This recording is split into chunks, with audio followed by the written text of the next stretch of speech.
అందరికీ షలోం. ప్రార్థన. దయామయుడా, కరుణామయుడా, ప్రేమమయుడా, ఆశ్చర్యకరుడా, అద్వితీయుడా, యుగయుగములు సజీవ లెక్కలు జీవించుచున్నవాడా, అల్ఫా ఓమేగా తండ్రి, మీకు స్తోత్రం.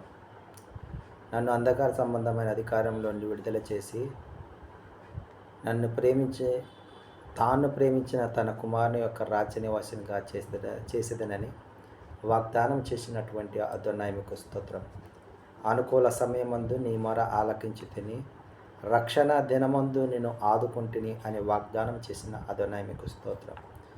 నేను వారి ఎలోహింనై ఉందును, వారు నా ప్రజల యుందురు అని వాగ్దానం చేసిన తండ్రి మీకు స్తోత్రం.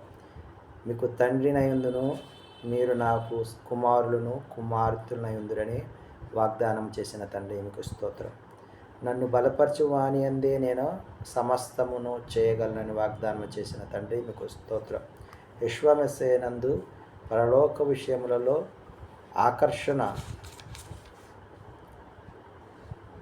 ఆకర్షణ బంధమైన ప్రతి ఆశీర్వాదమును మనకు అనుగ్రహించును అని వాగ్దానం చేసిన అదోనాయి మీకు స్తోత్రం.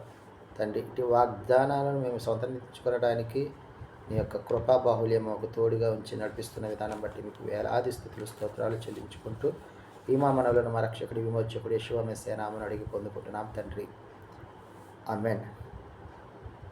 కృపలోనే పాప క్షమాపణ, కృపలోనే మా రక్షణ, కృపలోనే పాప క్షమాపణ, కృపలోనే మా రక్షణ, కృపలోనే మా నిరీక్షణ, కృపలోనే మా క్రమశిక్షణ, కృపలోనే మా నిరీక్షణ, కృపలోనే మా క్రమశిక్షణ, కృప చాలును, నీ కృప చాలును, కృప చాలును, యెషూవా కృప చాలును, ఎన్నటెన్నటికి నీ కృప చాలును, తరతరములకు నీ కృప చాలును, కృప చాలును, నీ కృప చాలును, కృప చాలును, యెషూవా కృప చాలును. 2వ దినవృత్తాంతాల గ్రంథము 22వ అధ్యాయము 2వ వచనం నుంచి మనం ధ్యానించుకుంటూ ఉన్నాం. యెహోరాము కుమారుడైన అహజ్యా రాజుగా అతనికి 42 సంవత్సరాలు ఉన్నప్పుడు రాజుగా నియమింపబడెను అనే విషయాన్ని మనం జ్ఞాపకం చేసుకుంటూ ఉన్నాం. అతని తల్లి ఒమ్రి కుమార్తె అతల్య. ఈమె ఇతన్ని దుర్మార్గముగా పోషించినట్లుగా చూస్తూ ఉన్నాం. ఆలోచనకర్తలు కూడా ఏమీ చెప్పలేకపోయాడు కాబట్టి నాశనమునకు కారకులైంది. రామోత్గిలాదులో సిరియాను రాజైన హజియేలుతో యుద్ధమునై ఆహారము కుమారుడైన ఇజ్రాయేలు రాజగు యెహోరాముతో కూడా పోయాను.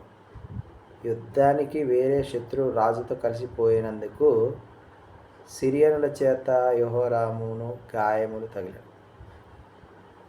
మనము ఉన్నత స్థితిలో ఉండవలసిన క్రమంలో మనం ఉండకపోతే మన సహోదరులే లేకుంటే మన యజమానుడే మనకు ఉన్నత స్థితి నుంచి కిందకు తోసివేసే ప్రయత్నము జరుగుతూ ఉంటుంది. కాబట్టి మనము ఉన్నతలోనే నమ్మకంగా ఉండడానికి మనము ప్రయత్నిద్దాం. ఆ విధముగా వీరు అదోనే వారికి వ్యతిరేకంగా ఉండటం వల్ల యెహోరాము పడిపోయినట్లుగా చూస్తూ ఉన్నాం. ఆ తర్వాత సిరియనుల చేత యెహోరామును గాయములు తగిలిను. ఇతన్ని దర్శించుటకు యోధా రాజైన యెహోరాము కుమారుడు అహజ్యా వచ్చుట చేత నాశనం కలిగెను అనే విషయాలను మనము ఈ అధ్యాయంలో గమనించగలం. ఆమేన్.